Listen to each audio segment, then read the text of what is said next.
Okay, so picture this. You're in a housing crunch. Rents are going crazy, Oh, tell me about it. right? And everywhere you look, these giant office buildings are just kind of sitting there. Yeah. Makes you wonder, could we just, I don't know, start living in them? Right. Well, that's what we're diving into today. We're looking at this article from NAIOP's Development Magazine called Ripe for Conversion. And it gets at this whole question, can we turn empty office spaces into apartments? Yeah, it's a hot topic for sure. It does seem like a kind of obvious idea at first. I know, right? Mm. Especially with some of the numbers they're throwing around. Exactly. And you know what you were saying earlier? You're really interested in whether these conversions are actually, like, doable. Yeah, like I get the appeal, but is it actually realistic? So think of this as your crash course in office to residential conversions. I like it. We'll unpack the good, the bad, and the ugly. Figure out if this is all hype or if there's real hope for how we think about our cities. All right, let's get into it. What's interesting here is we're not just talking about like a design trend. This is about some major economic forces at play. Absolutely. The article points out this pretty crazy stat. They say we're looking at a deficit of 4 million apartments by 2035. Oh, wow. 4 million. That's Yeah, that's a serious shortage. Yeah, housing shortage almost feels like an understatement at that point. Right, it's more like a crisis. Totally.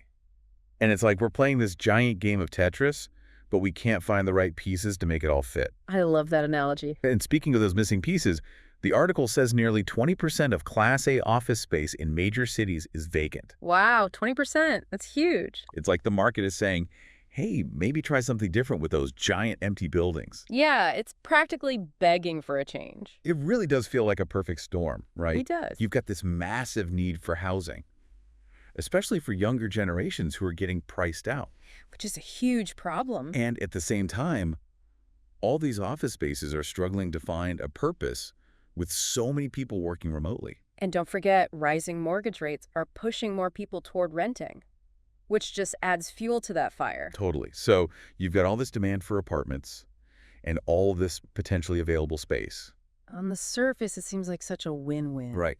But we all know if it were that simple, everyone would be doing it. Exactly. So what's the catch? Well, the article lays it out pretty clearly. They talk about the 3 horsemen of conversion viability. 3 horsemen. Okay, I'm intrigued.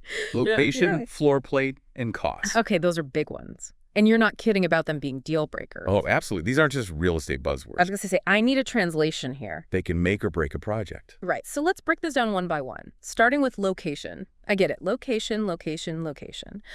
But why is it even more crucial for conversions than for a brand new apartment complex? It's all about competition. When a developer is looking at a prime spot in a city, they're not just up against other residential projects. They're competing with hotels, retail spaces, everything. So it's a bidding war for the best spots. Exactly. Yeah. And often those other uses can offer higher bids, which makes it tough for residential conversions to snag those desirable locations. So it's not enough to just find any empty space. It has to be the right space. Exactly. If you're a developer trying to make the numbers work on a conversion, Yeah. and we'll get to this, but it can be pricey, you got to be in a spot where people are practically lining up to live, where those rents are high enough to justify the investment. It's like the stakes are even higher. Absolutely. Yeah. And even when you find that prime location, the building itself needs to cooperate. Oh, great. What could go wrong there? That brings us to our second horseman, floor plate. Floor plate. All right, break that one down for me. So in layman's terms, we're talking about the footprint of each floor. Okay, that makes sense. The shape and size. Right. And here's where things get tricky. Because designing for apartments and designing for offices are 2 totally different things. Yeah, something tells me it's not as simple as just knocking down some cubicles and calling it a day. You got that right. Yeah. Apartments need things. Offices don't always prioritize. Right. Things like natural light, proper ventilation, Oh, yeah, for sure. enough space for kitchens and bathrooms. Right. You can't exactly cram a stove into a cubicle. Exactly. And then there's building codes, fire exits, Right. and figuring out how to use the existing plumbing, electrical, and HVAC systems. So it's a real puzzle trying to make it all work. Totally. So what kind of floor plate is ideal for an office to residential conversion? Good question. What's the sweet spot? Historically, buildings with those smaller, more rectangular floor plates have been easier to convert. Think like 8,000 to 12,000 square feet. Okay, so not those massive open floor plans you see in some newer offices. Exactly. And this is often the case with older buildings. In fact, the article mentioned that in one study of completed conversions, the average building age was 93 years old. 93 years old. Ah. Wow, so these vintage buildings might actually be the hidden gems of the conversion game. They definitely have their advantages, especially when it comes to floor plate size. But don't think for a second that means these conversions are cheap. Oh boy, here comes the cost factor. And that brings us, unfortunately, to our final and often most daunting horseman cost. Yeah, everyone wants to know how much this is all going to cost. Okay, cost. We all know construction costs are insane right now, so converting an existing building has to be way cheaper than starting from scratch, right? You'd think so, right? But that's where things get really interesting. Oh boy. The article mentions this ULI analysis. They found that retrofitting an office for residential use, it costs on average between $250,000 to $300,000 per apartment. Hold on. Per apartment, you mean for each unit? Yeah, that's right. That's almost as much as building a new one. It's crazy, right?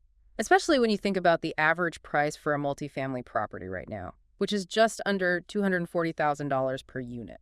So you're saying in some cases building new could actually be cheaper? Yeah, it's counterintuitive, right? Totally.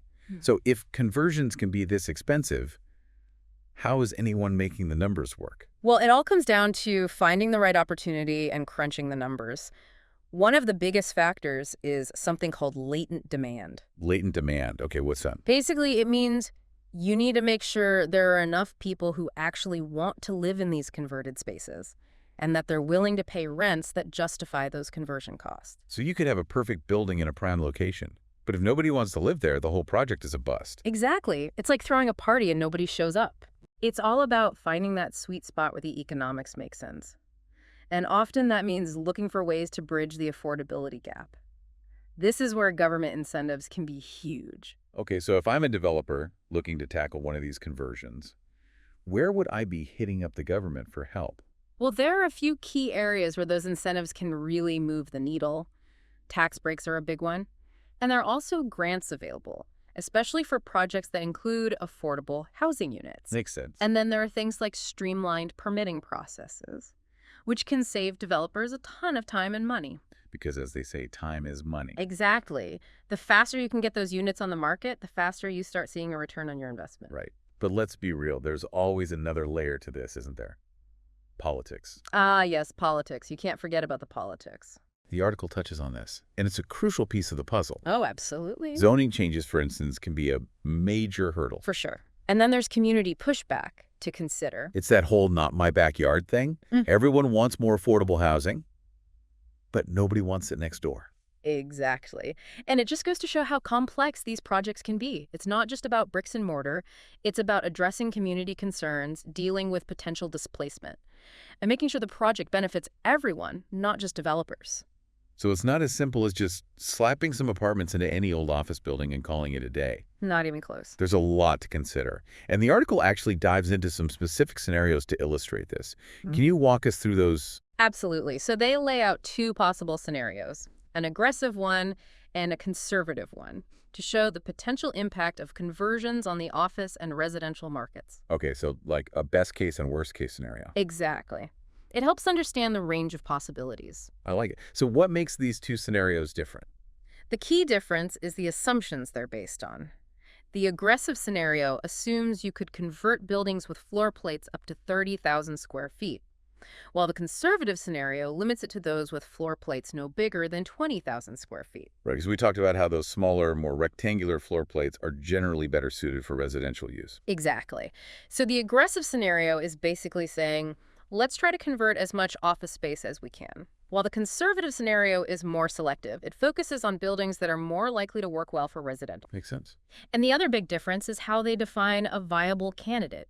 Based on those vacancy rates we talked about, Right. the aggressive scenario uses a 25% vacancy rate as a benchmark, assuming there be some level of public support to make the numbers work, Okay. while the conservative scenario is more cautious. They use a 50% vacancy rate, basically targeting buildings that are already half empty and struggling to attract tenants. So different assumptions lead to different outcomes, Yeah. but what do the numbers actually tell us? Well, even under that most optimistic aggressive scenario, we're only talking about converting around 6.3% of the existing office space, which translates to roughly 481,000 new apartment units. That's still a lot of new housing. It's not insignificant by any means, but to put it in perspective, that's only about half the number of units currently under construction nationwide. So it's helpful, but it's not going to be this like magic solution to the housing market. Right. And when you look at that more conservative scenario, the impact is even smaller. You're converting a much smaller chunk of the office inventory, which means a pretty small increase in new housing units overall. So this whole offices to apartments idea, Mm, it's not going to single-handedly solve the housing crisis or revitalize every struggling downtown. But does that mean it's all just hype? not at all. I think it's definitely a creative solution, and it has the potential to bring some life back to these underutilized spaces, even if it's not a magic bullet. Totally. And we are seeing it happen, right? Like I feel like I'm noticing more and more buildings. Where there used to be Yeah. an office, there are now apartments for rent. Oh, yeah, for sure. Conversions are happening. And I think as the office market keeps changing and more cities are open to this idea of adaptive reuse, we're going to see even more of these conversions in the coming years. It's all about finding the right solutions for the right situations. Absolutely. Sometimes a targeted approach is better than trying to use the same solution for every problem. It's like that saying, if all you have is a hammer, everything looks like a nail. Exactly. This deep dive has been great. It's a good reminder that things are rarely as simple as they seem. And we need to be realistic about what these conversions can achieve, but also be open to exploring those possibilities. 100%. Which leads to something the article mentioned at the end that really got me thinking. If conversions aren't going to completely reshape our cities, what will? What happens to those spaces that might not work for residential use? What else could they become? Right. What does the future hold for these spaces? Exactly. Are we going to see vertical farms popping up in skyscrapers? Or maybe indoor recreation centers? Or even community colleges? Now, those are some interesting ideas. Right. It's pretty exciting to think about all the possibilities. It really is. Imagine your old office cubicle is now part of a hydroponic garden, or that boring conference room is a climbing gym. That's amazing. Yeah. And that's what I love about these deep dives. It's not just about giving you the information, it's about getting you to use your imagination and see the world in a new way. I'm all about that. So next time you walk past one of those half-empty office buildings, don't just see a vacant space, see the potential. Who knows? Maybe you'll be the one to come up with the next big idea for its future. I love it. Let's do it.